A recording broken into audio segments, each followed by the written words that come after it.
And I met Madeleine and Liz through my work as the coordinator of this traveling art exhibit. And I thought that you might be interested to know how the Forgiveness Project was born, because it was the exhibit itself that was the catalyst for the organization, which is quite interesting to me. So often we make organizations and then we figure out what we're going to do with them. And what the exhibit was a private project that was driven by Marina Cantacuzino. And I say private because she and a colleague friend of hers, Brian Moody, decided to gather stories of people around the world who had chosen to live their lives without revenge, without vengeance, despite the chaos, the challenges in their lives. So Marina was a freelance journalist. And in 2003, she saw a picture of a little boy, 12-year-old Ali Abbas. Some of you may know his name, whose haunted, traumatized eyes stared out from newspapers across the world. Ali had lost both his arms, and his entire family had been killed in a missile attack on Baghdad a few days after the start of the invasion of Iraq. She was against the war, convinced that the more that you come down hard on people, the more they regroup and reemerge in a toughened and more resistant way. So this was a private project in her spare time. And the really interesting part of it is that one of the first people that she visited with was former Archbishop Desmond Tutu. And she sat down with him and she said, very simply, do you think this is a good idea? To gather stories of the other? Because you see, she was so outraged because all around the world, there were millions of people marching against war. And yet still we went to war. And in London, there were 1 to 2 million people alone. That's a lot of people marching. And Desmond Tutu said, while forgiveness is an altruistic thing to do, in other words, it's a good thing to do, it's good for community, it's good for the world, it is the most important thing that we can do within our self-interest. It is good for ourselves. It is good for our healing. And you'll learn through the stories of Madeleine and Liz that they found that self-love, self-compassion, self-forgiveness was the start to their journeys. So what happened? 18 to 24 individual stories were gathered in South Africa, in Canada, in Great Britain, in the United States. And I'm trying to think of other places, in Rwanda, in Eastern Europe, and on and on and on. And there was one-time exhibit in London in the OXO building, which was a very famous building where you displayed art. And what was so crazy was that people said, what's next? And they said, standing next to her, I wish I could stand next to the person that had harmed me in the way that I had been harmed, the way that others have been harmed, and wrap my arm around that person and say, I want to know your story so I can better understand. I want to recognize the humanity in the other. So that's how the secular organization was born. And I think it's really important to describe that this is a secular organization And through my lens, it's powerful, because then there's no opportunity to shut anyone out because we don't believe in a particular way. So for me, as somebody who's Jewish, leading up to Yom Kippur, which is the Day of Atonement, which is when we repent our quote unquote sins, which is when we ask for forgiveness of a person. If there is such a thing, can we ask for forgiveness, which is something that I question. Isn't it rather making apology or being accountable for one's actions? It's a space for inquiry. It's a way that we can think about how we show up in the world.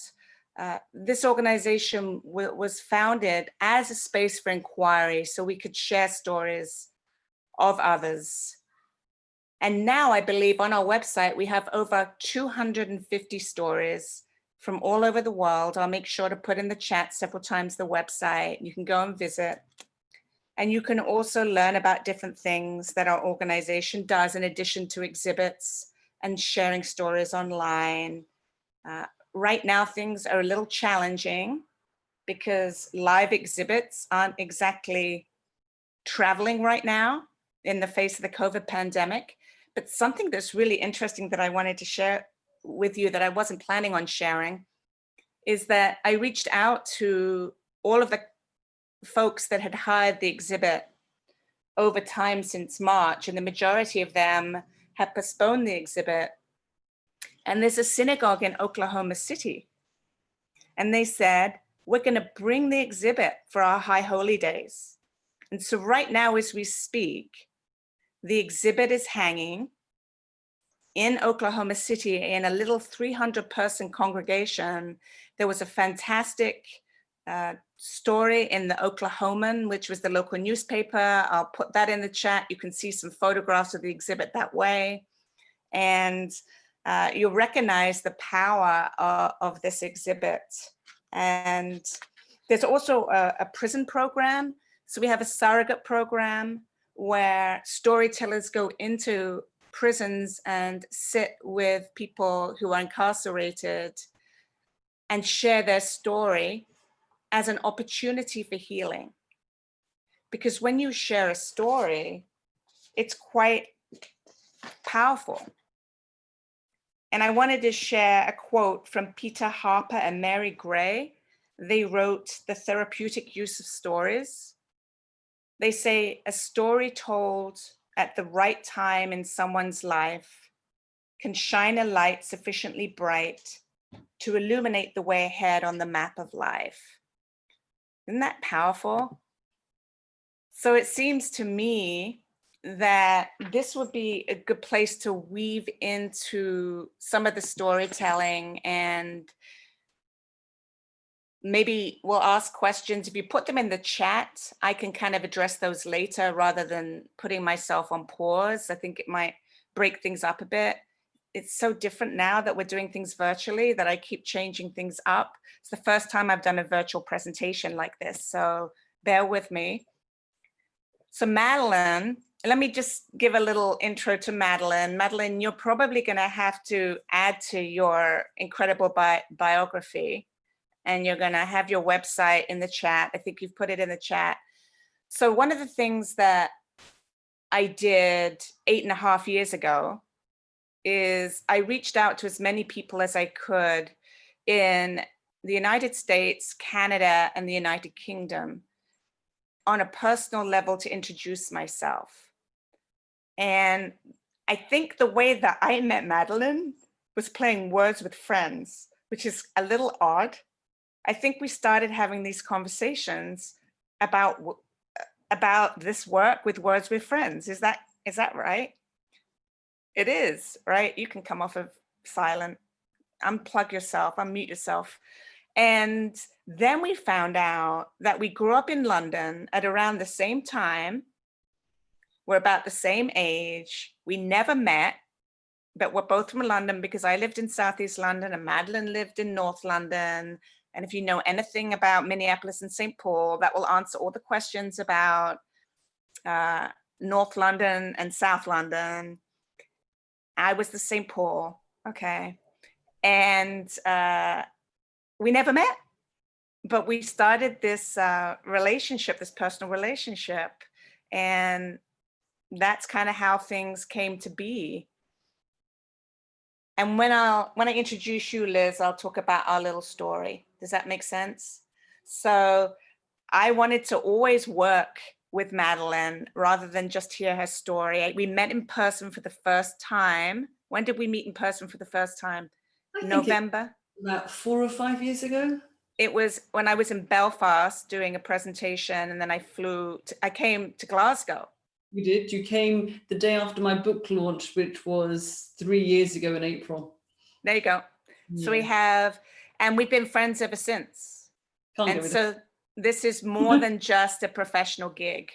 But Madeleine is quite incredible because Madeleine's story, as you hear, her story is so incredibly powerful. And today here is this beautiful woman who was a beautiful 13-year-old, and a beautiful woman who is a therapist or psychotherapist, they call them in England, who has written a book, who speaks publicly, who's done some TED Talks, who has her own beautiful family, a husband and 2 girls. Is that 3 girls? Oh my goodness.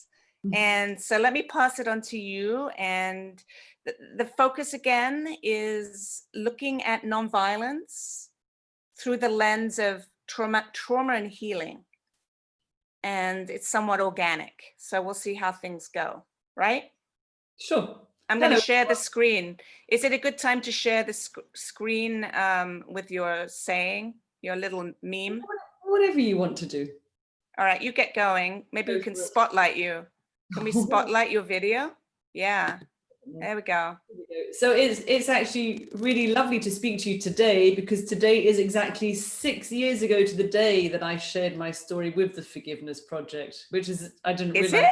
Yes, 22nd of September 2014. It's indelible. Wow. It's written in my head, because before that I was silent for years and years and years. It was the shame that really kept me silent, and my concern about judgment, you know, what other people would think. Would they look at me differently? Would they still want to know me? Would they be disgusted if they knew what had happened to me? So Louisa kind of hinted that my trauma took place when I was 13, and I will just say it because there's not really an easy way to say it. I was gang raped by 2 American teenagers when I was 13. And actually it was only in the writing of my book that I realized I was raped 3 more times before I was 18. I never called those other occasions rape, but I've come to learn a lot about consent, and I very clearly said no, and they just said yes and carried on. But obviously, as I'm a storyteller with the Forgiveness Project, and I have been into prisons on a couple of occasions, and was really enjoying the work with the Restore program, but because of Corona, things have shut down. I've done kind of both sides with the Forgiveness Project.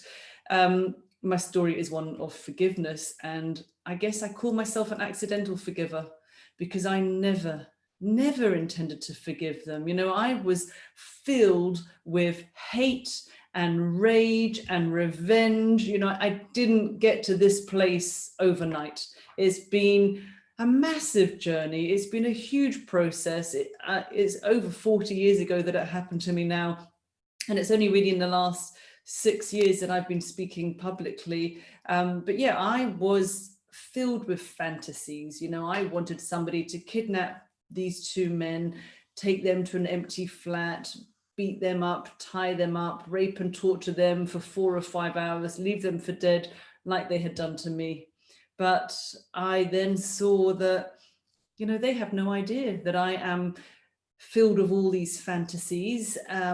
I struggled to become a mum because I thought giving birth was going to be like being raped again. But as Louisa said, I've got over that, and I had my 3 gorgeous girls. I can say they're gorgeous because I am their mum, but they are.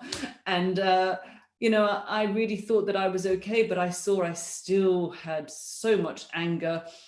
And the anger wasn't impacting these 2 men in any way at all. It was only harming me and my husband and these girls that I struggled to have I guess, you know, the saying is it's like drinking poison but expecting the other person to drop down, but actually you're poisoning yourself. And so I never did it for them. I never did it to let them off the hook, because I'll never forgive the act of rape, because it was a total violation on my mind, my body, and my psyche, and it impacted on me for decades, really, not just a few years, decades, the effects that it had on me. Eating disorders, suicide attempts, psychiatric hospital, drugs, alcohol to numb out, forget.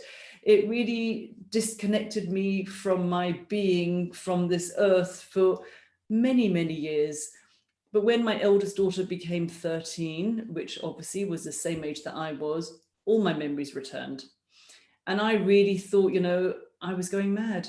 I thought if it was so bad, I would remember these memories. But I realize now, especially as a therapist, that we block things out and we numb our minds from it, and it comes back, whether we believe it or not, when we are ready to face it. So I was the worst kind of client. I went back to therapy and I asked my therapist to take the memories away. You know, I didn't want to see them anymore, you know, just push them as far away as I can. But obviously he couldn't. I guess it was like a jack in the box. I've been shoving these memories deep down inside of me, but the lid had opened now and I couldn't close that lid anymore. It just jammed open. So I had to slowly step into the memories, which was horrible, because every week I would go knowing what I had to face, and you know, they didn't do very nice things to me. But after a time, I learned that I'm not what was done to me. You know, I'm not my body. I'm not the things that happened to me. None of us are our events in life. We're all so much more than what happens to us. And I really believe that it's really what we do with what happens that matters, rather than what happens to us, if that makes sense. But very near to the end of these 3 years, I went back to therapy. My therapist suggested to me that maybe they weren't born rapists, these two young men. And at first I was just so angry with him. You know, I couldn't believe what I was hearing. How dare he say that? But he planted a seed in my head, and it really sent me on a journey, I guess, of inquiry. You know, I wanted to understand, how could two young men who weren't really much older than me, they were maybe 17 or 18, they were both sons of diplomats, they went to school in London for a couple of years, how did they know to be so violent? You know, where did that come from? And I really just wanted to understand. And then somehow, I didn't plan it, honest, I felt compassion in my heart towards them, because I thought, you know, I've done a really good job at living my life. My best revenge was having my girls, and I refused to be identified by what had happened to me. And I was determined to live my best life, which I think I've done. But I thought, you know, they have to live with what they've done to another human being. And I can't imagine that that is easy. And I used to work at a counseling center, and my manager there, Anne, used to be a midwife. And I remembered something she said to me many, many years ago. And she told me that she had brought thousands of babies into this world, but she'd never once met an evil one. And, you know, that really hit home. I just thought, you know, we hold these babies, they're just beautiful, innocent, blank sheets like all of us. And so I wondered, you know, how did they get so corrupted or conditioned by life? What had they seen or heard or even experienced themselves? And I realized I could do this for me. You know, I didn't really need to make an appointment with them to have a meeting. I didn't need them standing in front of me to say that they were sorry. I didn't need an apology. I didn't need them to go to prison. I didn't need justice or anything that way. But I saw that remaining in anger held me back. So I chose to forgive them. You know, this was my path. And I'm not really a forgiveness preacher. I'm not saying that the only way to heal is to forgive, because this was my choice and everybody's journey will be their own unique journey. But I saw that I could choose to cut those chains that tied me to them and tied me to the past. And they really limited my self-growth. And like I said, I saw I'm not what happened to me. You know, I'm so much more than the sum of one night. And when I chose to forgive, it was just like, it allowed me to let go, of all the anger, the hate and revenge. It brought an understanding and compassion for them, because when we make out that there's some evil psychopath that jumps out of the bushes, we're turning them into a monster. It could be a friend of yours, it could be a brother, it could be a dad, you know.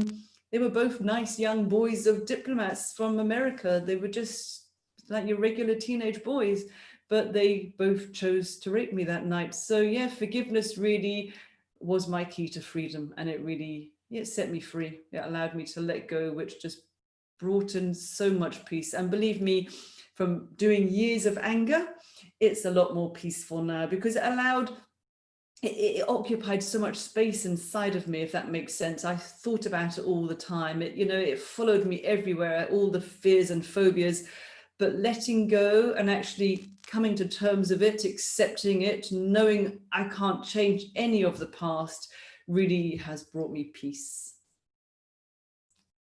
So I don't know if that's enough, or if you want any more, you can let me know. Thanks, Vicky. It's great as an introduction to your story. And as I'm feeling into the group that are here, I'm hoping that the energy is similar, that it might make sense to weave into Liz's story and then have some conversation with people. Sure. That we could bring people onto camera, and that it's not just a presentation at people. I think that would be really powerful. We talked about that. One of the things that I wanted to touch on that you mentioned that is really, really important is that we do practice forgiveness for self, that it's for our own healing. Absolutely. And it's not for the other. The other thing that you mentioned, did you want to add to that? Yeah, when I think of the word forgiving, it's for giving me a better chance. It really was an act of self-love, self-compassion. It's totally free. It's a choice, but yeah, it's for giving me a different way to do it. Yeah. The other thing is something significant that you mentioned was that the persons who had harmed you, and you use gentle language. I mean, the language of rape is not gentle. No.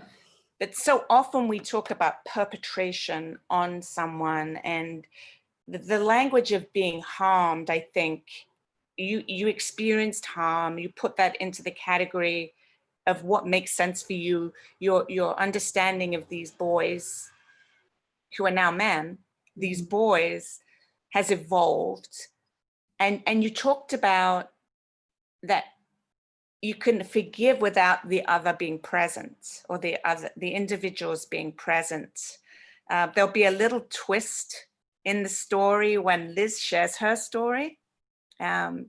As we set up for that, you can never determine what's going to happen. But as I sit listening to your story and knowing what's Liz is going to share, it's interesting how there are many similarities and many differences. I do want to share the screen quickly before we move on, because I remember I said I had this that I hope people can see. Madeleine says, we are not defined by what knocks us down. We are defined by how we get back up. Can everybody see that? You're seeing part of my screen and some other stuff to the left, but it's the easiest way to do this on a MacBook because my desktop isn't working right now. So that's what I wanted to share for you. And then I'm gonna invite Liz to the stage and we'll come back with that. Give some thought, Madeleine, to how you want to talk about sharing your book, how you want to share the combination of both of your story and Liz's, because it will bring some things up for you. Okay? So I'm going to introduce my friend and colleague, Liz Stone. You're already spotlighted, Liz. Maybe I should, are you okay with that? So don't do anything that you shouldn't do, right? Be a big smile. And so I met Liz virtually first. I read her story. I think we had some conversations. And then I was going to be in Salt Lake City for an international conference that drew 10,000 people to Salt Lake City around religion. It was called the World Parliament of Religions, and I was making a presentation, not to 10,000 people, but about 50 people. And I was talking about the Forgiveness Project, and I needed a place to stay. So I'm being spotlighted now. So here I have to look a little better than that. So I reached out to Liz and I said, hey, I'm going to be in Salt Lake City. How far do you live from the convention center? And I was also having all these crazy thoughts about, well, Salt Lake is very Mormon. And what about other faiths? And then all of us are going to be there. And what's it going to be like? And in fact, it was the most incredible experience. And I learned an incredible amount about Mormon, the Mormon tradition, through Liz.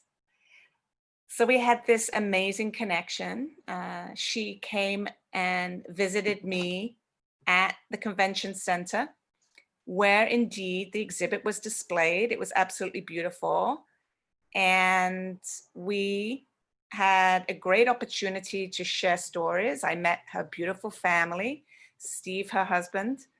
Do you both have husbands called Stephen? Oh my God, that's so weird. So Madeleine's husband is Stephen too. And Liz has 2 girls and a boy. And welcome, Liz.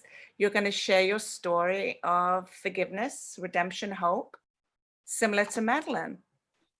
Yes, absolutely. Thank you. It's absolutely wonderful to be here with all of you. And I just want to, just real quick as I'm starting out, I want to talk a little bit about timing, because here I shared my story with the Forgiveness Project. I don't remember the date like you do, Madeleine, but it's been at least 3 years, I would say. And Madeleine's was the first story that I read on the Forgiveness Project. And then she reached out to me immediately and was so kind and warm. And then of course to be here with Louisa, but Louisa reached out to me here recently, and she asked if I would be willing to be part of this conference. And the reason why I bring this up is because the timing of this is just amazing to me. So I have had this journey of forgiveness, and I'm going to share some of that. But I have recently had a bunch of new memories come up, and at first I was confused by that, and then incredibly discouraged. And as Madeleine said, a lot of memories came up for her when her daughter hit the age that she was when she had those experiences. And her sharing that with me meant so much, because I now have a daughter who is the age that I was when I entered into a very, very difficult relationship for me. And so even the timing of these women reaching out to me, the timing of being here with you, I want you to know that this is part of my process. And I now have an opportunity to process again to a deeper level. And so I hope that I'll be able to convey the things that I've experienced in my journey so far, but I also ask for a little bit of grace, and also if you could hold space for me, because things have felt very raw over the last couple of weeks. And I just want to be very, very honest about the fact that this is a journey, and it's a journey for all of us, and it's not a one and done. And if we would have had this conversation a month ago, I think it would have looked very differently for me personally. So anyway, just to start out, to kind of give a little bit of reference, as Madeleine had, when I was 16, I actually had one of my best friends and her mother. They were both murdered in one of like the longest unresolved cases here in Salt Lake at the time, through a domestic violence situation. And they had actually been murdered when a family member had come to find a sister. And because they wouldn't share that information, unfortunately, they were at the wrong place, wrong time. It was the wrong situation. And he ended up taking their lives that day. And so as a 16-year-old girl, I was just absolutely reeling from that. I couldn't wrap my brain around what had happened to my friend. And over the course of the next year and a half, and the timeline, I have to be honest, the timeline gets a little fuzzy sometimes with trauma. I know where I was at the time, and then I have to think back on dates and times. But over the next year and a half, I experienced a profound depression and ended up being hospitalized for attempted suicide. But then I also I experienced a rape by a childhood friend, and then ended up in this abusive relationship. And at the time, I had just graduated. I graduated young. I was 17. So about 17 and a half is when I think I was just really anxious to move forward in my life. I was anxious to move out and start fresh. Like Madeleine, I told no one what had happened to me with the friend and the rape. I just kind of started running, and I started my running career very young, and I just kept going. And so at 17 and a half, I found myself in this relationship in a basement apartment. And over the course of about a year and a half, just under 2 years, I found myself being held captive off and on through that experience, and literally in restraints. And as I look back on that, I've had a lot of time to kind of process through that. What were my opportunities? Why didn't I leave? Why didn't I reach out? People, when they ask questions, why didn't you just leave? Why didn't you reach out? Why didn't you tell? And the truth of that is trauma sometimes, at least for me, as Madeleine mentioned earlier, there is a certain amount of shame that comes with experiencing something like this, even if you are not actually at fault. I certainly didn't ask for those situations, and I had a lot of judgment for myself. So I spent a lot of time thinking, what was I doing there? What was I thinking? What was I doing there with these people? And I carried a lot of that guilt. And as I look back now, I have to recognize that the hardest person in this journey has been to forgive myself. And part of what has helped me is the birth of my own children. And just recognizing and seeing as new life comes into the world, and as we look at children, we see this innocence, and we see them full of capacity, and everything in their life is just opportunity and hope. And so if that's true for them, if they're full of beauty and promise, then it's possible it was true for me. And as I look back, especially as my daughter is 17 right now, I look back at that and I think I was very, very young, and I had a very limited life experience. And so that has actually played into my ability to move through some of that self-forgiveness. But so true to my nature, as I had been in that relationship, like I say, I wasn't always in restraints, but I was in restraints off and on. And at one point, somebody showed up on my doorstep, and it was, I'm going to say a friend, but I used that, we were more acquaintances. And she showed up from several apartments down, and she showed up that day, and she said, we're leaving. And what I find significant about this also is that I wouldn't typically have opened the door. Why I opened the door that way or that day, I'm not sure what made me open that door. But as I opened the door, all of this light flooded into my apartment. And it was the first time that I realized I was sitting in the dark. I just honestly had not recognized it. And as she's standing there in my threshold, and she said to me, "We are leaving," she opened up a possibility for me. I had opened the door, but in effect, she had opened this door of possibility to something I had given up on, thinking that I could step out of that. And she used the word we, and I leaned into that and walked out and left that day. And as often happens in relationships with intimate partner violence or in domestic abuse, there was some back and forth for a time. It's confusing to have abuse by somebody that you care about, somebody that is supposed to love and care for you. It's very confusing, but I did leave, and I was able to sever those ties, and I just started running again from that pain, right? The pain and shame of that past. And I tried everything I could to self-medicate and to palliate the pain that I was feeling. But in this video that they started with, I'm trying to think of who said it, which one of them, but they said, trauma lasts forever if it's not treated. So before that starts to feel discouraging, focusing on that, if we don't focus on it, if we don't reconcile, if we don't do something to recognize it. And for me, that was true. And after I found safety, I was married to an amazing man and had 2 young daughters. All of these memories started coming back, and that was about 15 years ago. And that was what I thought was kind of my reconciling.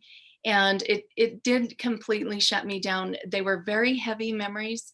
And I had PTSD and was agoraphobic, and actually wouldn't leave my home for a time. I didn't leave my bedroom for a time, to be clear, but slowly over time, I was able to push those walls back and start to go back out into the world. And I'm going to say it took me the better part of a decade. But that's because I was trying to navigate it on my own. I was trying to figure out solutions. I was looking for resources. I didn't know the path. I didn't know how to go about it. Now, as I look back on that, I recognize the resources. But if we're not aware of resources, they might as well not exist, right? So this conference is really powerful because we're saying there are resources, there are ways, and there are opportunities. So I love what you're doing here.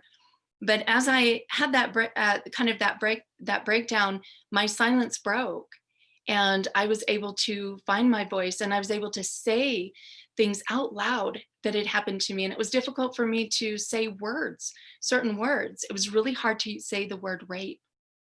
Like that was a painful word for me to hear myself personally. And then wanting to protect my loved ones from that experience. I've worked through a lot of that forgiveness of myself. And then what came up for me, and it was a surprise to me, is I started to feel this need and even a desire to forgive the man who had held me captive. And I remember the day that I located him. I talked to my husband and I said, I feel like this is something I'm supposed to do. Actually, what I said is I found him. And my husband, Steve, said, I didn't know we were looking for him, but we both knew who the him was. And so I don't believe that everybody's path includes that you have to be in front of somebody who has caused you pain. This was my personal experience, but I actually wrote a letter because I didn't know if my mouth would work that day. Like, would my legs hold my body if I got up out of that car? Right? I had a lot of fear surrounding this because he had been this monster that had haunted my dreams, and I had, night terrors, and I didn't know what this was going to look like. So I wrote a letter so that I could say all the things that I felt like needed to be said so that it could be done. It could be out there. And we did meet with him. I gave him that letter and stood in front of a man who had shrunk. I don't know what to say, but he literally physically seemed to have shrunk. In my memory, he was much bigger. And then I sensed his fear as I was standing in front of him with my husband, who, he's kind of a broad guy. And I sensed this man's fear, and it created a compassion in me. And Madeleine, you spoke to that as well, just even in your memory as you thought of these men. But for me, he became human again. And that was instrumental for me to be able to see him as a person, to see him as fallible, to see him in that moment afraid. And it wasn't even like, yeah, you take that. I just felt compassion because of my experience. I do feel a lot of empathy for others, and I have no tolerance for suffering. And so that engaged as I was in that experience. So I was able to offer him this forgiveness, and his response was not what I had hoped. I guess I thought there'd be a recognition, and it wasn't. And he just simply said, "Forgive me for what? Forgive me for what?" I handed him the letter. I told him that even though he wasn't able to be a man and stand there in that moment, I forgave him. And then we got in the car and we left. And then I have spent the last several years of my life moving forward and creating what is next, and starting, some of this pain is starting to turn into purpose. And we can talk about it probably here in a little bit, Louisa, but I now am a founder and director of an organization that does prevention and aftercare of human trafficking. And even though that is not my experience, I have this, I feel really passionate about these themes of captivity and sexual violence. And I recognize that there's this gap there in this inexperience moving out into the world. It can sometimes end poorly. So I am currently, just to wrap up, I'm currently, as these memories have been coming back, I recognize that this circumstance is now my opportunity. Like, I can forgive this man to a new level. And I've kind of been all over the page with that. I've had to allow myself some feelings. It's not that my forgiveness before didn't take, or that it wasn't real. It was to the level that I understood. And as I understand more, I have a new opportunity to forgive to a new level. And I would like to bring up also that my family has an opportunity, because they have a relationship with this man that is outside of me, because it's affected the wife and the mother that I became. So they have an opportunity to look at forgiveness as a resource as they, move through this space, because we are not alone, because those ripples that go through our life also affect those that love us. So I am currently kind of doing this dance again with the circumstance, forgiving myself, forgiving the other, and this circumstance of how can I wipe out that 10-year span? How can I make what is not real? Like, I don't like that that's part of my story. I don't like that that's a conversation that I get to have with my child, right? So I'm kind of doing this dance right now, just in showing up, in being real and raw and honest. I get to reconcile a bit. I get to accept to some extent that this is what happened. And the question now for me is, where do I go from here? And has this held me back enough? Can I step through even now? Can I step through this?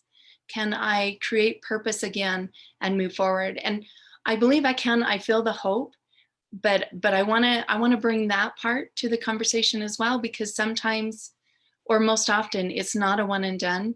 And when things come up, we have new opportunity. So anyway, we can share more as we go, but I want to add that to the conversation. Yeah. Would you like to, do you have that letter in front of you that you shared with me yesterday? Well, I have a portion of it. So yeah. I actually saved the letter because I don't know about you, but sometimes when a situation is so charged, sometimes it's hard to remember. And I knew that it would be important for me to remember, and possibly for my children. But I took just a piece of that letter and I typed it up and I put it on my wall, just because I needed this reminder that I'm always at choice. Like, I don't get to change what happened, and I don't even get to change how he showed up when I offered my forgiveness, but my reaction is mine. And that's part of my forgiveness story. They pulled up like a little quote, and that's what I was speaking to is his reaction is his reaction. This is my choice. And he doesn't own that. This is my piece that I own. So thank you, Louisa. So this part of the letter, I'll read it here. It just says, my experience with you has taught me more about the resiliency of the human spirit, the love of God, and his awareness of each one of us, the power of forgiveness and the beauty of second chances than anything else I have experienced before or since. I have grown in unimaginable ways. You could not have known that you would be the means of breaking my heart and wounding my body only so that God could build it up again and I would be healed, beautiful and whole with a depth that wasn't there before. I forgive you because I no longer wish to be held captive by those memories. I forgive you because I have changed and I have hope that you have too. Forgiveness is the key that liberates the captive. And I love that you're sharing these photos. Thank you, Louisa. That photos is a series that I did as a project with a friend of mine. And it's just representative of this healing journey that I've been on. And this first photo, if you click on that, this represents kind of that captive, and it can be physical. For me it was, but years later, to all that unresolved fear, pain, and shame, for me, it was the trauma that held me captive. And as we go through these, you'll notice that door is not locked. She's barring the door, but she does have restraints. Right here, this step represents faith. She simply has taken the action to open the door and let light in. And as she does that, the light illuminates keys, which had been there all along. These are just resources and keys that were available all along, but until the light comes in, until we're able to take that step and allow light into those dark places, we're not really aware of those keys. And then the next photo, this is my favorite photo, because with those keys, she's able to release herself and then step through, having released all that and letting go, to step through that door of a possibility. What else is possible from here, and how can we step more into our purpose in taking all of this, and what can it mean for us moving forward? And I don't want to take too much time, because I want to hear from Madeleine again, but I just want to say about that last photo where she's releasing the restraints. That was wrong direction. Yeah, sorry. That was a one take photo, and it's actually my daughter and I was standing with my friend at the near the camera, and we were talking back and forth, and she was showing me what she had captured. Just one back, Louisa.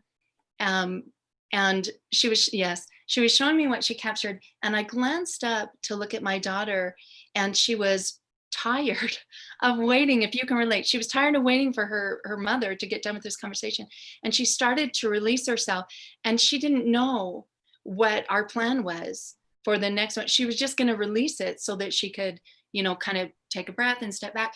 And I turned to my friend, and she picked up the camera and snapped it. We only got one photo before she dropped it, and it was absolutely perfect. It was a one take. It didn't require any setting up, and it was just beautiful and organic. And sometimes for me, that's what forgiveness has felt like. It's just been this journey, and we're like, oh, we're here, and we're moving through this space, and just really trying to honor the moment. This is what's happening, and kind of keeping that in our mind, kind of that self-love, like you mentioned, just allowing for our own process. Beautiful. So, wow, to wrap up, I had some thoughts. I'm just seeing something in the chat from Josine Peters, who says, I'm not able to stay yet, but I'm encouraged by your strength and letting go. Yeah. So what I wanted to share about restorative narratives, that there, as you can hear from Madeleine's experience, they're rooted, and Liz's experience, they're rooted in inquiry. They use themes of survival, of growth and forgiveness. They show ways to build and recover and shift the focus from trauma and tragedy to recovery, showcasing content that acts as a force for good. And one of my favorite sayings, it's been attributed to Mark Twain. I share it as much as I can in my presentations. It says, "Forgiveness is the fragrance that the violet sheds on the heel that has crushed it." So if you can imagine walking through a field of violets and you're barefoot and you don't want to crush the violet, and you do, and there's this, ouch, I just crushed that flower. That's just a horrible thing to do or to experience. And with the crushing is this incredible fragrance that comes to being.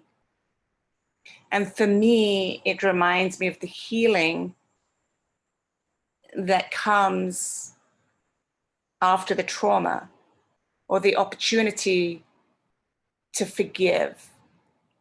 And so many of us want to move through the pain by going around it, ignoring it, stuffing it. Both Madeleine and Liz attested to those experiences. I can attest to that on a daily basis, not wanting to deal with my own experience of something that requires me to take a closer look, be more reflective, be accountable, so on and so forth. Not blame the other, but look at my own journey, because it's not about the other. I think that so often, and I'll touch on this as we move forward, people have a misunderstanding of what forgiveness is and what it isn't. And I wanted to invite Madeleine to come back on camera and audio, and maybe things you want to add in response to Liz's story, maybe a little bit about your book, maybe you want to share some reading from your book. I'm sure you've been asked that before. It is interesting because there's different stories, but so much of what Liz says resonates with me as well. You know, I could really feel what she was saying, but they're different stories, but with a lot of similarities. Yeah, I didn't plan to do a reading, but I could do a reading if you like. This is my book, Unbroken, and actually is on the page of Best Revenge, but maybe I should read the chapter about forgiveness. Maybe that would make more sense, really, wouldn't it? I have to find the chapter. So it was published over 3 years ago now, April 2017. And again, I didn't really intend to be a writer, didn't know I could write a book, but most of the Forgiveness Project events, I'm just looking for the page, excuse me while I look away and do this at the same time. Here we go. Most of the Forgiveness Project events in London take place in London, and I live up in Glasgow, Scotland. And Marina said to me, you know, there is an event at Shawlands Academy, which is in Glasgow. Is that near to you? I said, it's about 2 minutes from where I live. And it was a woman called Marion Partington. In the UK, her sister Lucy was murdered by famous serial killers, Rose and Fred West. And, you know, I was very new to the Forgiveness Project. My story had just gone out. And Marina always calls us story healers rather than storytellers. And I just love that expression because, as we know, the so much power and healing comes when we hear other people's stories. It breaks the isolation, it resonates with us, and we think, well, if they can do it, you know, there's possibilities for me. But when I saw her speak in the audience, I just saw that the peace that emanated from her, it was unbelievable, the impact and the effect she had on the audience. And she was selling her book that night, which is beautiful. It's called If You Sit Very Still. And it comes from many, many years of going from murderous rage to forgiveness of the murder of her sister. And in it, she had written, "Now you must speak." And I thought, oh my God, you know, that night I thought, maybe I could speak, maybe I could write my story down. And the minute I had that thought, all of the words just started to appear. I had written 12 pages previously for someone, which took me 4 years, by the way, because of my shame, regurgitating every time I thought to write it down. I was just horrified of what was coming up, so I would shove it down. But the moment I decided, you know, I could write my story down just for me. At night, I would see all the words ruminating around my head, and I would sit down at this Mac here, and in about 8 weeks, I had written 70,000 words. And somehow, I guess I was supported by life. I do trust life now that it seems to know what it's doing.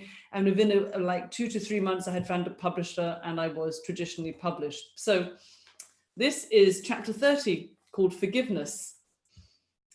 I never set out to forgive the men who raped me, quite the opposite. I wanted them not just to experience the pain and humiliation of what they did to me, but for them to fully understand the suffering that doesn't stop after one night, that it goes on affecting life in countless ways. I'm not very proud to admit it, but I fantasized about someone kidnapping them, tying them up, beating them up, and raping and torturing them for hours on end, just like they had done to me. I wanted them to know how scared they had left me. I looked at them as a pair of evil animals, not really human at all. But something happened to me in therapy, which started to shift my perception of them. Ron suggested to me, near to the end of my 3 years in therapy, that perhaps they didn't come into this world as rapists, that maybe something made them change into what they became. I was outraged. Did he want me to start feeling sorry for them? They were evil and sadistic, and as far as I was concerned, that was it. I went from trying to grasp what he was saying to hating them and getting angry over and over again in the process. But he had planted a seed in my mind, and very slowly it took root and it started to grow. Imaho came to Glasgow soon after the therapy session, and I went along to his workshop. In his teaching, he talked about how we are all born into this world as a blank sheet. The things that took place in our life that change us as we become conditioned to our surroundings and experiences, we act accordingly. I couldn't believe my ears. I had always thought that they must have been born evil, and now Imaho, in different words, was saying the same thing that Ron was saying. I started to wonder, if this were true, what had happened to them? What had they witnessed or experienced that taught them how to be so violent with another human being at such a young age? I've kind of repeated myself a bit here, but I'll carry on. A friend of mine used to be a midwife, and she told me she had brought thousands of babies into this world, but had never met an evil one. That had always stayed with me, and I could hear her words going round and round my mind. Despite not wanting to, I found myself thinking about their predicament a lot. Hating them as I did kept me feeling angry, and even though I was doing so much better, I could see I still had issues. I could never completely relax. I was obsessed with keeping things tidy and everything in its place. With my family, I was still uptight and a bit snappy at times and not very spontaneous. I still felt I had to be in control. Was that was holding onto the hatred? Was that what it was doing to me? It was leaking out, poisoning my family and me. I wondered how could they live with themselves after what they had done to me, and I feared for other women too. In time, I realized that they were not consciously aware of it or not. Hang on a second, I've lost my place. I realized that whether they were consciously aware of it or not, it would leak out into their lives one way or another, and their actions would ultimately cause them more harm than they had inflicted upon me. I was really turning things around and felt so grateful to be alive, but I wasn't so sure about them. I started to dream about them, and in my dreams, I saw Randall getting killed by his own knife in a street fight. I saw Jerry in prison, a convicted sex offender. I'll never know if this is true. I've never tried to find out what happened to them, and I've never heard from Kelly again after leaving school. But I didn't imagine they were in a good space after what they had done to me. It had to have affected them in some way. Slowly, I realized that as my understanding grew, my compassion also expanded. I was starting to forgive them, something I never thought possible years before. It became clear to me that forgiveness was the only way. If I continued to hold on to all my anger towards them, they wouldn't have any idea, and I'd be keeping myself in a prison. I saw the futility and destruction of my anger. I'd had many surprises and revelations along the way to healing, but this forgiveness really caught me off guard. And yet I could see clearly it was the only thing that made sense. Forgiveness had freed me of any negative feelings towards them or myself, but more importantly, it has brought me peace. I realize that some may see forgiveness as weakness, as letting them off, but I disagree. I found that it's easy to stay angry, but it takes a lot of courage to face and overcome so many difficult emotions that can last for a lifetime. If one looks the other way, the desire for vengeance is ultimately draining. Initially, I had to forgive myself and lose any blame before I forgive them. It took me time to see that I was simply a young, naive girl who trusted people to get me home safely.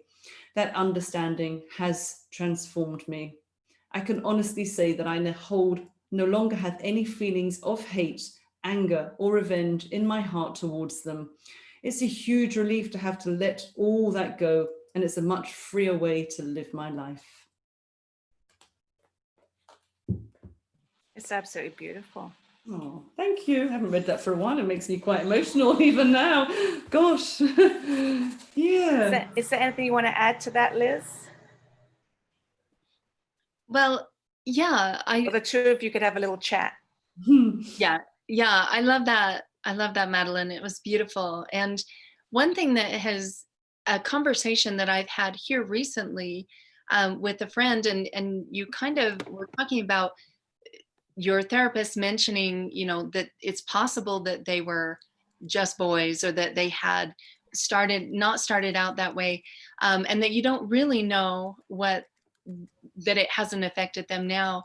So I had this conversation with a friend of mine the other day, and I said, I don't know that I need anything from him, but it does. Part of me says, wait a minute, this was 30 years ago. I've been carrying this in my body for 30 years.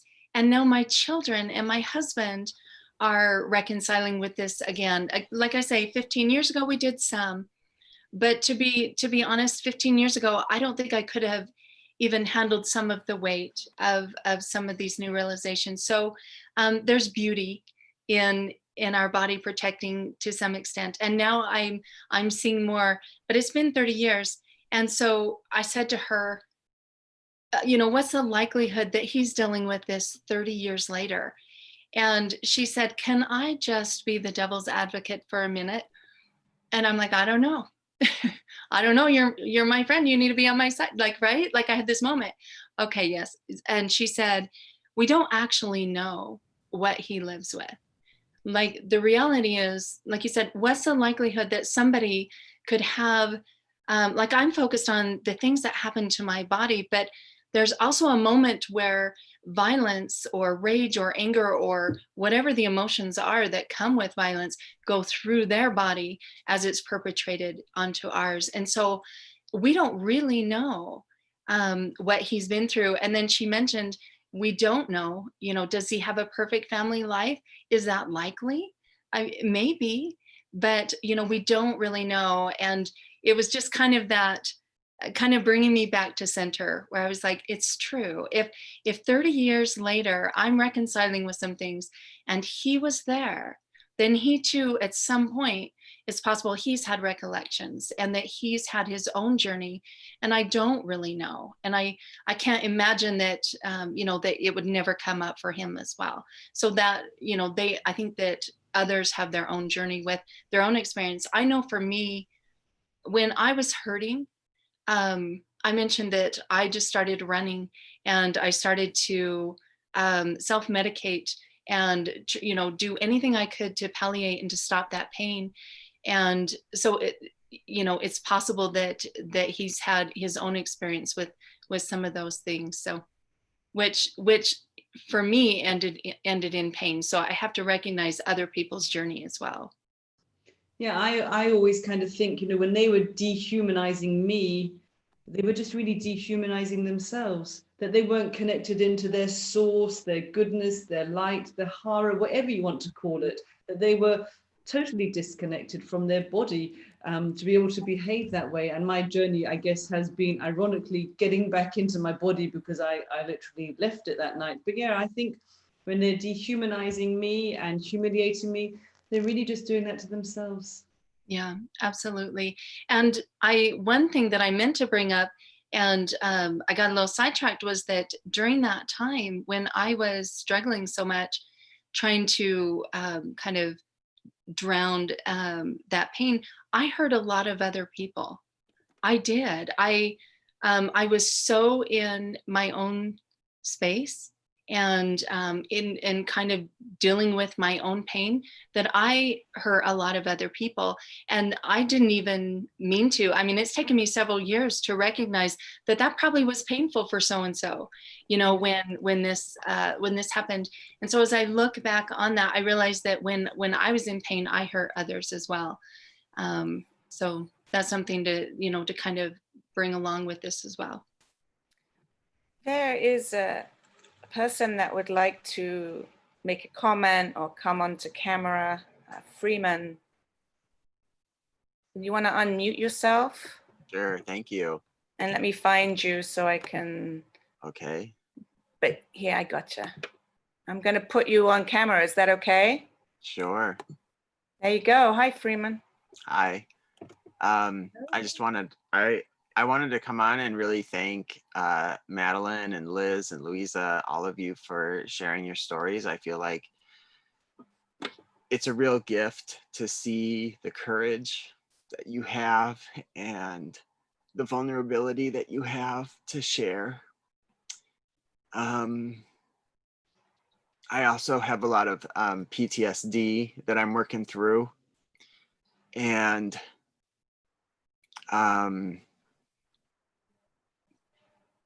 it just gives me so much hope that you could experience what you experienced and just be so genuine and honest about it.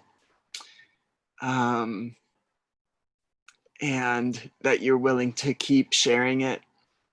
And I hear your stories, and I guess I look at them through a lens of patriarchy and just how damaging patriarchy is, not only for women, but for men, for everyone, really. I mean, men who are emotionally so stunted that they don't know how to get their needs met. They have a very limited range of emotions that they can express.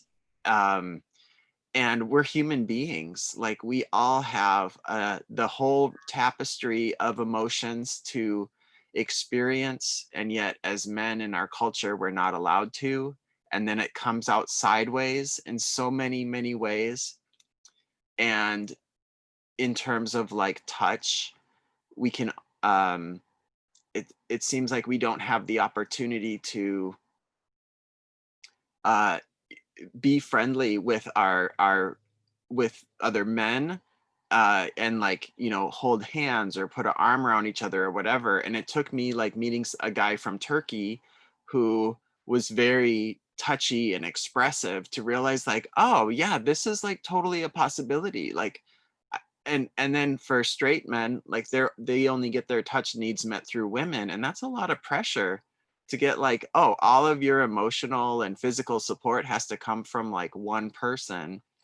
And that's like too much pressure for a relationship to be under. And so I see all of this, and in some ways I was just resonating with how you're trying to fill in the gaps of what these men's lives are like, and what are some of the systemic problems they're dealing with that unfortunately cause them to make very unskillful choices that had huge impacts on your life. But the fact that you are wrestling with that and trying to have compassion for them, it's just really touching. And I wanted to honor you all for doing that. So thank you. Thank you so much, Freeman. I'm curious, can I ask you a question about the Boundless Love Project? Do you want to share what that is, as make you smile and happy? Because I'm curious. I'm sure everybody else is curious. Sure, we're just a small nonprofit that offers meditation and trainings for free, and also nonviolent or movement strategy work for free, trainings, and then also work on social justice campaigns. Like right now, we're really working against the Stop Line 3, which is the Enbridge's pipeline that's going into northern Minnesota and is going to be destroying Native communities. So that's a little bit about us, and I'm the mindfulness teacher. It's a volunteer position, but that's what I do at the Boundless Love Project, and just trying to network. Great. Will you put who you are in the chat? Will you put the contact information for Boundless Love Project in the chat? And for people who don't know, people can save the chat. So when you open your chat box on the right, there are 3 dots. And the very first option is save chat. And so you get to keep all of these things, these great resources that are put in there. So Madeleine and Liz, would you like to speak to Freeman's sharings? Oh, it really touched me, you speaking. And they say Zoom doesn't do much, but here I am in Glasgow, like trying to hold back my tears, listening to you. It's beautiful. Oh, thank you. And you know, the good thing is that you know you have PTSD. I went for years and years, didn't even know I had it. Looking back now, yeah, it makes perfect sense why I reacted like I did. So you know where your work is. This is the therapist to me, sorry, speaking, and the Jewish mama in me. You know where your work is, but you know, it's really possible to heal. And I like that our stories are stories of hope, that you call them, because somebody once told me that hope can also stand for hold on, pain ends. So there's always, always hope. I'm a great hope believer, and it is really possible to heal. So I just want to send love back to you and thank you for sharing, because I know for a guy, it's not easy, especially in Scotland, it's even worse. They're, you know, we don't do feelings, or we don't do touchy stuff, feely touchy stuff. So yeah, it takes a lot of courage from a guy. So I appreciate that. Thank you. Yeah. And Liz? I just want to add to that, Freeman. I was thinking about the way that that you showed up today. So you felt to say something, you put something in the chat, and then you probably weren't expecting, you know, to be on camera like that. But one of the things that I have really wrestled with, especially over the last 24 hours, I was on the phone with Louisa last night, and I said, Louisa, I'm willing to do this. Like I can go here, I can have this conversation, but all my stuff is coming up, these vulnerabilities, like, I don't want to let you down. What if I have emotion? Because I have some emotion surrounding the things that are coming up. I don't know how I'm going to show up. And I was afraid of letting her down or what someone would think. And she said the most beautiful thing to me. And Louisa, I want to honor you here. She said, what if I just hold space for you? What if wherever it goes, it goes. And where you don't go, you don't go. And what if it's just real? And what if it's just organic? But she said, I would like to hold space for you that way. And she's like, how else can I support? And I'm like, I'm good. Because she gave me permission to just be where I am. And so I want to honor the fact that you showed up and there was some emotion present. And I can't speak for anyone else here, but as I saw that in you, and Madeleine, you said something, like I was like, whoop, like I have emotion come up because not in a judgmental space, although some people do go there, but almost like meeting you where you're at. And I'm like, I can feel into you more when you allow yourself to be where you are. And so I felt immediate connection to you, and you became relevant to me. And I was like leaning in, and I listened to you because you were being real. And so I'm going to say to you, and maybe one day, you know, you remind me of this if we ever come in contact again, but that emotion makes us relatable. And it's also, like you said, it's very, very human. And when you had the courage to show up that way, I'm like, I can breathe. It's okay for me to feel that way. Like you're giving me permission as well. So I love that you showed up and that you didn't hide behind that at all, because I wouldn't have connected and I wouldn't have leaned into you. So thank you. That's so beautiful. It looks like Freeman's one of the presenters in this series of events. Oh, good. He led a great meditation on Sunday evening. Do you have anything else coming up, or are you done, Freeman? Yeah, we have an introduction to meditation on Sunday at 11 a.m. Central Time. So I'm not sure how to convert that to Glasgow time, or I think it's 5 p.m. Yeah. 6 hours difference, unless Yeah. the clocks haven't gone back yet or forward. But I thank you so much for your words, and Madeleine, to your comment that at least I know, I do feel a lot of relief finally being diagnosed with this, but I think I've suffered for it about 13 or so years prior to the diagnosis, which happened this year. And yeah, it does. And it's interesting because I've been in the healthcare system for a long time trying to get help and treatment for my bizarre health conditions, but that never came up until this year. But thank you so much for your kind words, and I totally am on board. Like, I think just being able to show emotions without apologizing for them is so important for people to see, and it's like a practice that we need to do to just let people know, like, it's okay to be human. You know, is that so much to ask?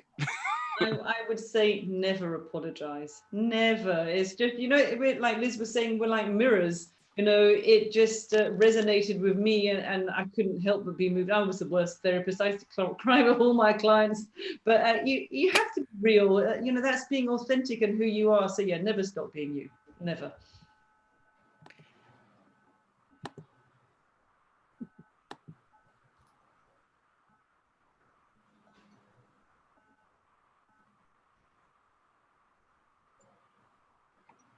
If you can hear me, can you still hear me? I pushed a weird button.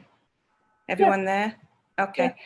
So one of the things that I wanted to share is, you know, you're talking with Freeman about hearing you talk about sharing your emotions, and Madeleine encouraging that.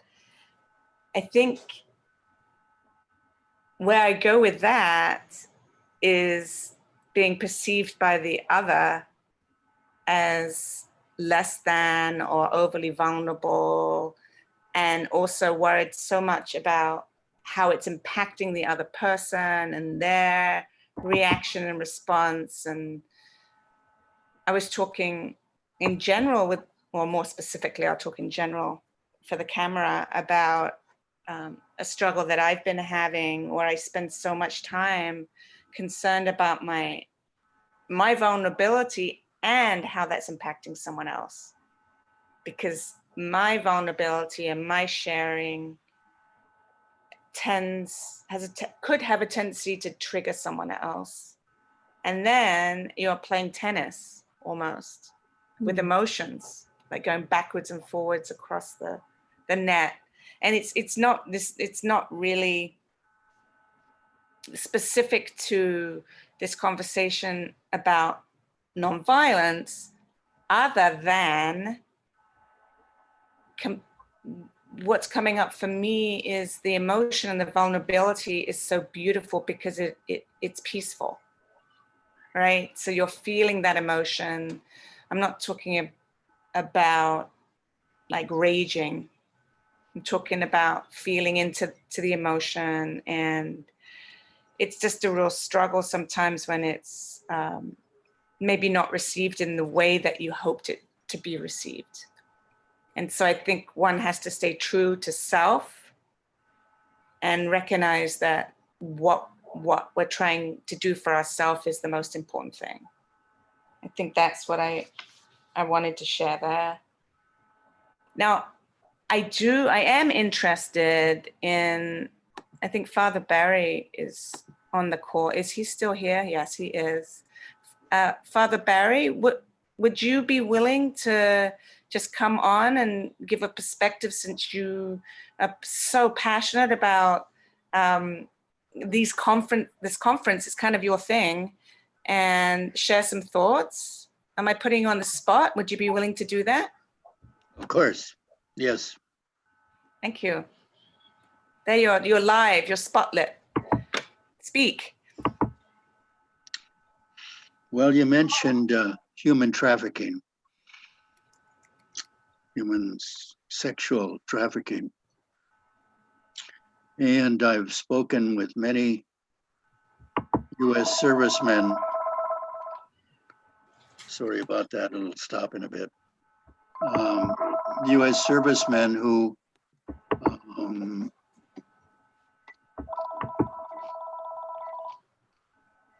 can't That's stop. life. That's life working from home. And they told me that U.S. military bases outside of this country, especially, contribute.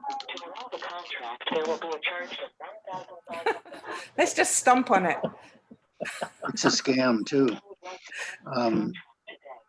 That these military bases, actually the US government condones and encourages by handing out contraceptives and encouraging poor women to live near the base so that they serve as what the Koreans called comfort women. And so our government encourages the kind of thing that you've been describing. And this is something that we need to rise up as people to stop. This kind of sexual trafficking of poor women who need the money. And when I went abroad in places like Thailand, for example, and spoken with some of these women, I found out that they were always hoping that the American soldier would care for them and eventually marry them, many of them. And I saw pictures that they had. The servicemen went home and never heard from again, and still they had the pictures of them on the wall. So it not only hurt them physically, but also emotionally. So that's a terrifying thing, a very violent thing that we're doing to women around the world by encouraging them to live near these army bases and where the sailors are and the airmen. The other issue I mentioned in a previous session this week, that I was abused as a child. And I experienced much of what you ladies have described. I felt terribly ashamed. I felt like somehow I had contributed to it, that I was somewhat responsible. And so I was ashamed. And I couldn't tell my parents. I mean, how could I tell them what had happened? I was just too embarrassed. But being a Catholic boy, I was able to go to confession. And when I knelt in the confessional and told the priest what had happened, he said to me that God forgives me and God loves me and that I'm a good boy. And so I didn't have to, what dear ladies like you, many of them that I have met, who have gone into prostitution and other kinds of alcoholism and drugs because of what happened to them. it didn't happen to me because that priest said that God loved me and that I was a good boy. And that helped an awful lot. So having someone there to stand, to be able to be open with and tell what happened, and then have them say that I'm okay anyway, is so important. And that's what I heard from you, and I've experienced in other places. So thank you for sharing this. This has been really powerful, and it's a way to overcome violence and be truly nonviolent. So thank you so much. Thank you, Father Barry. Do either Madeleine or Liz, well, actually Liz, or both of you want to speak? Go for it, Liz. Madeleine, then Liz, because I know Liz has stuff to say. So I really discovered that the shame never belonged to me. You know, the shame always belonged to the perpetrators, but I had held onto it inappropriately for years and years and years, and it was never mine to hold on to. It always belonged to them. And really, I guess this is why I speak out now and write about rape and sexual violence, to end the shame and the stigma and the silence, because it just hurts us and protects the perpetrators, really. So I'll continue to speak out about it. But yeah, the shame, I realized, never belonged to me. And I always tried to work out, why did I feel so ashamed? And we have to look at society, how there is still so much victim blaming, how there's so many rape myths, misogyny, sexism, and we're not supported to share our stories. You know, it's the only crime I can think of where there's blame attached. You know, if your car is stolen, if your house catches on fire, well, you know, did you leave a candle burning? Did you leave your car open? No, it's like, what were you wearing? What were you drinking? 100% of all rapes are caused by rapists. It was nothing to do with my clothes or my alcohol or my age or lying about staying out that night. It always comes down to a choice that someone has made to rape you. And I just felt that I had to say that. And I think the shame happens to us also because it's such an intimate crime. And well, I can only speak for myself, but I imploded. You know, I took it all so personally. And even then at 13 in the late 70s, I wasn't aware of rape myths, but somehow it seeped into my consciousness, and I bought into all those messages that we're made to feel that, you know, somehow I contributed towards this because I had done what I had done. But it was nothing to do with me. The shame was never mine in the first place. Absolutely. Liz? Yeah, that's beautiful. And I appreciate your story too, Father Barry. I think that you said something, oh, I'm not sure exactly what it was. It's okay, it will come around. But one thing that I always thought as part of my forgiveness is as a Christian, there's this part in scripture that where Christ says, you know, forgive them, they know not what they do. And I remember thinking about that just randomly as I was going through my forgiveness at one point. And I bring this up, I know we're of different faiths, but follow me on the point here, is that I remember thinking, clearly he knows what he did. Like as I turn this to this person, clearly he knows what he did. But as I stepped into that space, what started to become very, very clear to me also was he didn't really know what he did. He knew what he was doing in the moment, but I kind of talked about this in that letter. He didn't know that it would change, you know, my, excuse me, my entire perspective on the world. He didn't know that a part of me died that day. He didn't know that my innocence, you know, was lost in the way that I view. I have a filter. I have a fear filter, and I'm working through it, but I would like to have a love filter, right? I currently have a fear filter. And, but also he didn't know the wife and mother that I would become. He didn't know how that would affect the way that I raised my girls and the way that I looked at them and the way that I viewed every single part of my life in this ultra critical space. And like several of you have said, kind of this ultra critical, this self-judgment before anyone else can judge me, I've totally got it taken care of. Like, I see all of my flaws. And that part, I honestly do believe that he did not know. He had no idea the repercussions that would come from that act, because to him, it may have been a moment, or even if it was a year. But to me, it's been 30 years. And I am determined that it not be a lifetime unless I use my lifetime to open the door for others, like my friend who stood there in my doorway. And also, Father Barry, you brought up human trafficking, and I kind of want to speak to that for just a minute, because I mentioned earlier, I'm the founder and director of an organization. It's called Empowering the One, and we do prevention and aftercare of human trafficking. And we work specifically with kids that are aging out of the orphanage in Haiti. Just because of my own experience of going out into the world at 17, being totally unprepared, and I didn't have the network and support that I think that my family would have liked to have provided that. But everyone wasn't, everyone has their thing, and they were all caught up in their own pain. And so I was navigating a lot of that without a guide, without a mentor. And so what we strive to do with Empowering the One is to provide a mentor for youth that are transitioning back out into the community.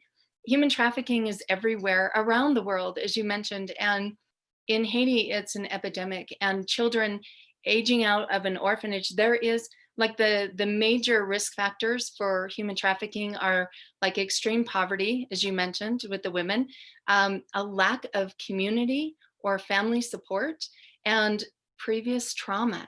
Isn't that interesting that previous trauma feeds into and can sometimes leave us open for future traumas, as Madeleine and I both experienced. So walking this path with them, providing trauma therapy and some educational opportunities, all we're doing, again, people are resilient and children are as well, but just providing an opportunity and a way, it's just opening a door and showing them what else is possible and standing in that gap. There's amazing organizations that do rescues of human trafficking, and it has to happen. We decided that for us, prevention and aftercare was, that's where my heart is drawn, because I see this gap. And I'm like, if we could just walk a path with them, if we could just stay with them, if we could show them what else is possible, then that which is innate in us will show up. And they, like I say, beauty and promise. They're full of beauty and promise, as we all are. But it's kind of an opportunity to shed the trauma and to move forward. So that to me is the hopeful side of human trafficking.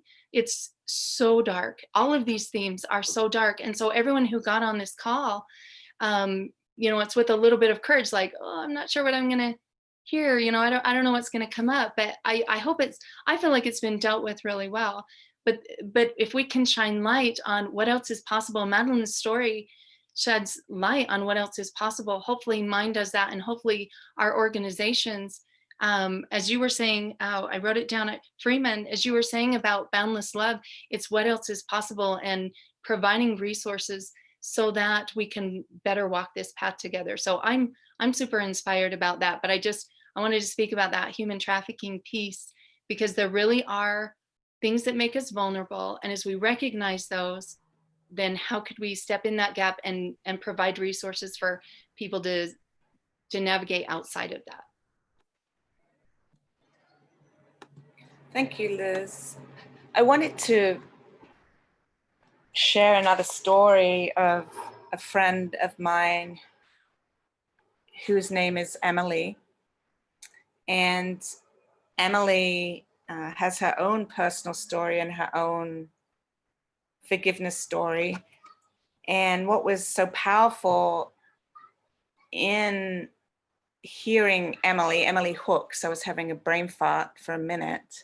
Her story is not part of the Forgiveness Project. However, it's a similar experience that Madeleine and Liz describe.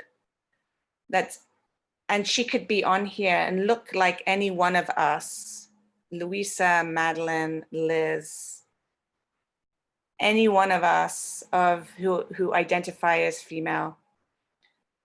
she actually ended up in a situation where, because of her abuse and her struggle with forgiveness, that she was involved with a man that was abusive to her, and he was, quote unquote, her pimp. He was the head guy. And it wasn't until she heard this guy who was her partner, and this is a woman, a white American woman. Okay, so when we tell stories or share stories of people who are minority women, who are not indigenous to the United States, those are true stories, yet we also have to recognize that it's pervasive around us and that we're impacted. It could be someone down the street. But Emily, who went to her drug of choice, which was to use drugs to escape from her challenges at the time, which were based on her earlier adverse experiences. So it's this whole movement. I'm not an expert in this, but how things progress. Her awakening, her bottom, was when she heard her partner attempt to sell her, Emily, to his brother next door. So all of us are caught in these cycles that are impossible for us to sometimes see out of. We don't know how to get out. And Amy, who's on the call, was talking about often there is not an opportunity like Father Harry had to speak to a priest. There's no one. And so we're trapped until someone, such as Liz's neighbor, gave her the opportunity to open that door, or for Madeleine on her journey with her teachers and supporters to speak up, the support. So I'm needing to wrap this up. I was told that by Victoria that there's some time needed for announcements. I don't know if anybody have any other questions or final things that Liz or Madeleine want to say in quick conclusion. Do either of you, Liz and Madeleine, want to say anything? Yes, Madeleine, and then I'll go to Liz, and then we'll hand it off to you, Victoria.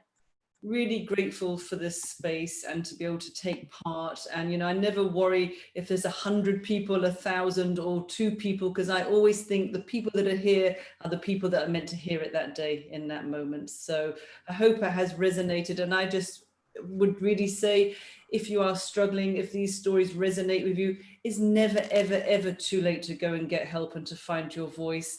Very quick story. Louisa knows Sandra from the Forgiveness Project in London. I was interviewed by Sir Trevor MacDonald for Radio 4, and her mum was listening. And to cut a very long story short, she ended 64 years of silence after she heard me on the radio speaking.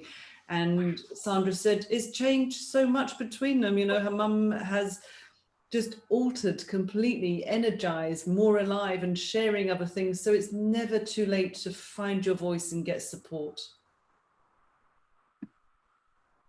I love that, Madeleine. I want to add also, I have someone that I know, and similarly, it's been 60 years, and for her to come to terms with what had happened to her. And when it happens, and I really believe in timing, as I was saying earlier. And also, like you said, Madeleine, it's never too late. Like for me, trauma feels like a life sentence, but it doesn't have to be. And so if you are feeling things, from before or come up, and for me, I'm always like, I've done this.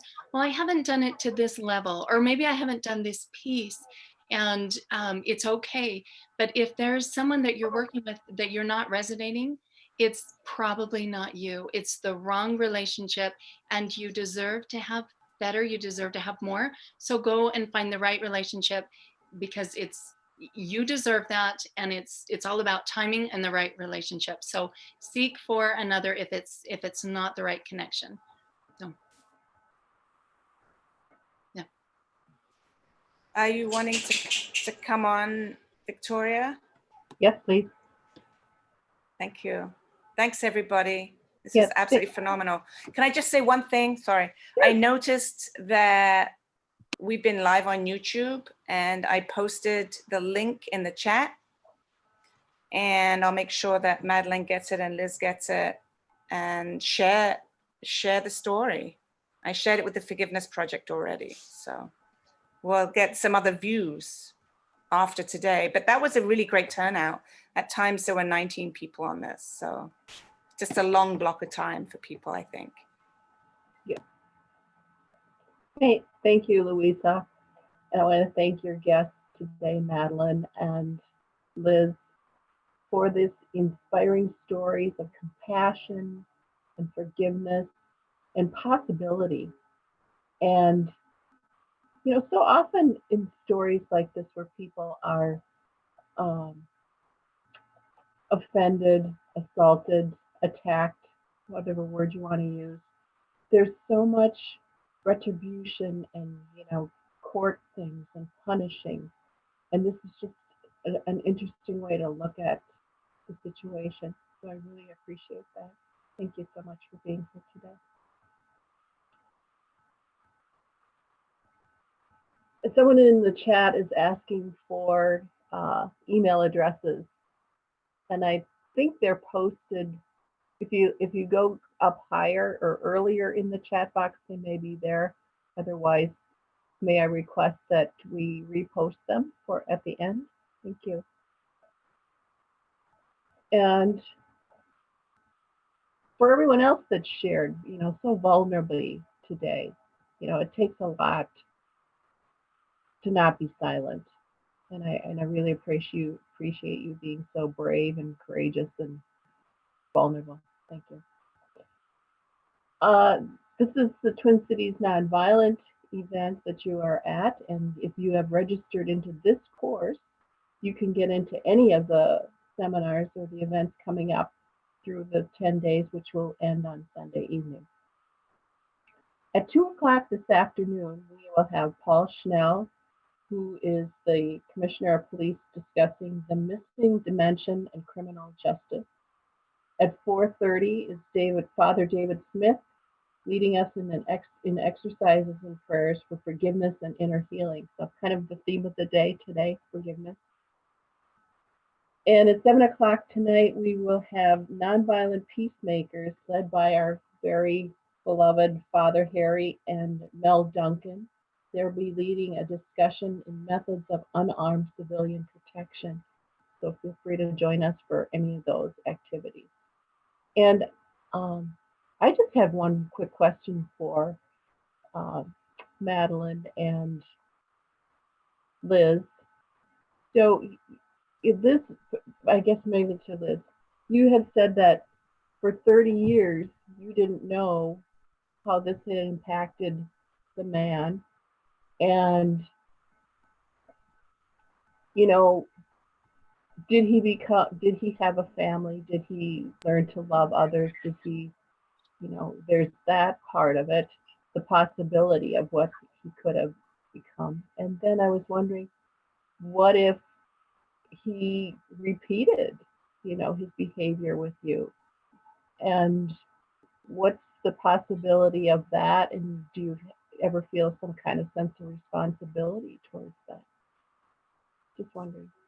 Yeah, I have wrestled with that a bit. I do know that he has a family, and that he has a wife and children, and I've actually spoken with, like, I spoke with my husband about this. He has this feeling. I spoke with my therapist that I started to see again, and you know, he had this to say. I talked to the friend that showed up on my doorstep yesterday. We went to lunch, and I posed that. I said, do I have a responsibility here? And I'm gonna be just truthful. I would like to be super like have it all tied up and pretty and know for sure, but I don't know. What I do know is that I think that my responsibility right now is for me and my children that I have stewardship over. And I also have children in our program that in our Empowering the One program. Beyond that, I don't actually know. I've thought about that. What's the likelihood that I had this experience and then he's completely changed and his family's never experienced that? It's possible, but I don't know. And when I posed that, because I mentioned I said something like that to the therapist that I was seeing, and he said, how about we have this conversation when you're calm? So, you know, it's possible that I need to move through some space. And then when I can think that all the way out, I think that I'll have my own conclusion about that. And it wouldn't even come from a space of revenge. If it may come from a space of moving to protect, or even validation. If you know, somebody else is experiencing trauma, sometimes we start to question ourselves, especially if it's long-term. And so there may be an element of validation. I don't actually know the answer to that, but I feel it, and it's gone, you know, it's gone back and forth in my mind a bit. Thank you.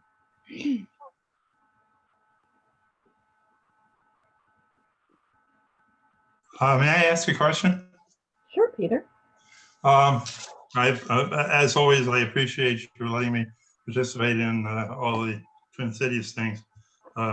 Living in Atlanta, do you know of any projects similar to the Boundless Love Project down in Atlanta that you could refer me to? Are you meaning the Forgiveness Project? They're the ones hosting the talk. Okay. But that's are you interested in the Forgiveness Project or the Boundless Love Project? Well, I'm interested in learning. Okay, so I put my... I'm just starting into the... Oh, great. So Peter, I put my email into the chat. Okay. And my name's Louisa. And you can reach out to me. It's Louisa@theforgivenessproject.com. Louisa@theforgivenessproject.com. Okay. And we can chat. I welcome all kinds of communication. The exhibit itself, you know, travels. It hasn't been to Atlanta. So in fact, an exciting thing, I just looked at my email, and it's just so, you know, you talk about, I know we have to wrap up, Victoria, but you talk about serendipity, Madeleine, Liz.